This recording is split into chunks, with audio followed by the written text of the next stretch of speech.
Alors, la souffrance et la philosophie, c'est une longue histoire. Mais il y a un philosophe qui s'appelle Cioran et qui avait écrit un bouquin de l'inconvénient d'être né. Et donc déjà, réfléchir sur ce qu'un être humain, ça implique de penser la souffrance. Donc il y aurait une première lecture en philosophie de la souffrance qui serait un peu tragique. C'est que ça nous concerne tous, et on voit que ça réduit les capacités. Alors ça donne des informations sur notre finitude, sur notre fragilité, mais il n'y a pas que cette lecture-là, hein. Il y a aussi une lecture qui est plus capacitaire, c'est-à-dire que la souffrance nous permet aussi de pointer quelles sont nos ressources pour tenir, parce qu'exister c'est ça, hein, c'est tenir. Vous avez un philosophe qui s'appelle Épictète, et qui dit dans la fatigue, dans la maladie, dans l'injure, la frustration, il faut se retourner vers soi pour voir finalement quelles sont les facultés qui nous permettent de valoriser ce que l'on est en train de vivre. Et la souffrance est un révélateur de nos capacités finalement. Mais il y a aussi autre chose qui est un peu plus subtil. La souffrance révèle aussi nos relations. C'est-à-dire que quand nous souffrons, on ne souffre pas tout seul, on souffre avec et parmi les autres. Et donc, parmi ces autres, il y a ceux qui nous aident, ceux qui ne peuvent plus nous souffrir. Et finalement, dans cette souffrance, eh bien, nous voyons qui est là et pour qui nous voulons être là. Donc la souffrance est aussi très relationnelle.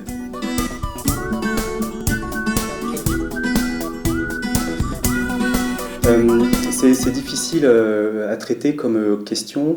En philosophie, on fait la distinction entre la douleur et la souffrance. La douleur, c'est quelque chose qui est organique et assez localisé, et la souffrance, c'est plus quelque chose qui est de l'ordre de la réflexion et du langage. Autrement dit, la souffrance, c'est pas simplement quelque chose qui arrive, la souffrance, c'est quelque chose qui m'arrive.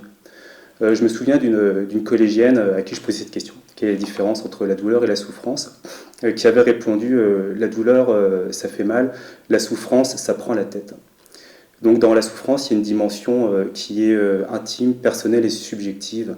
Donc il n'y a pas des formes de souffrance, il y a une souffrance par personne.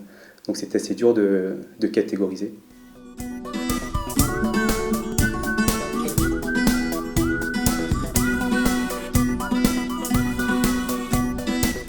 Alors ce sont les individus qui peuvent donner cette perception de la souffrance. La preuve, deux personnes qui ont une altération comparable, eh bien, vont avoir une interprétation qui sera assez différente. Par exemple, quelqu'un qui veut faire une marche sportive pour traverser un pays, il va souffrir, mais ça va le valoriser parce qu'il voit un passage, une manière de montrer quelque chose de lui-même. Par contre, l'exilé n'aura pas du tout cette perception-là. Donc en fait, c'est assez dur de faire comprendre aux autres ce que l'on perçoit de la souffrance, parce que c'est assez intime finalement. Il y a un philosophe qui s'appelle Wittgenstein et qui disait le problème, c'est qu'on ne peut pas souffrir dans le corps d'un autre. Donc c'est pour ça que parfois on a du mal à partager sa souffrance, et c'est pour ça aussi que parfois les autres ils ont du mal à comprendre notre souffrance. Ils vont dire que c'est exagéré ou dans la tête. Donc qui perçoit la souffrance? C'est celui qui souffre.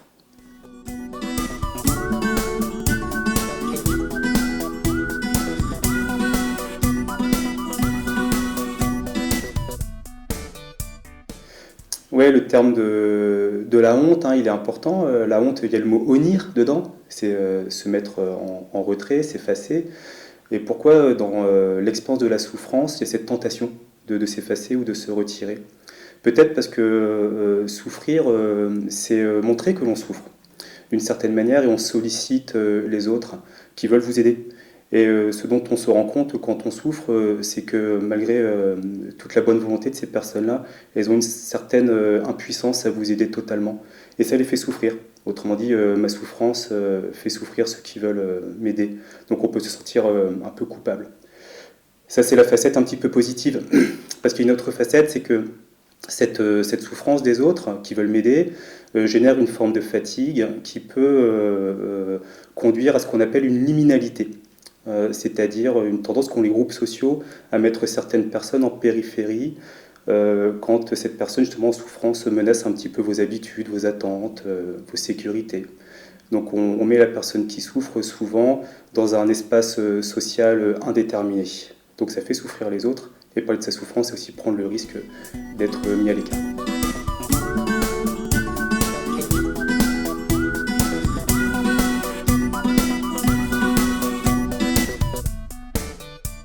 Alors peut-être que parler de ça spécifiquement, c'est sortir un peu du champ de la philosophie.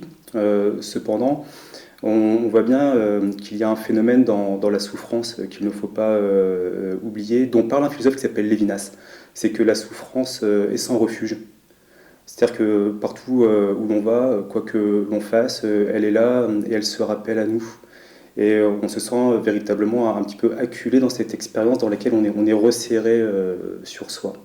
Donc ça peut générer ce que ce philosophe appelle une lassitude d'être soi. Je ne fais pas trop de citations de philosophes, mais il y a un philosophe qui s'appelle Cioran, dont on parlait au tout début, qui dit ceci. Parfois, avec la souffrance, il n'y a plus de dialogue.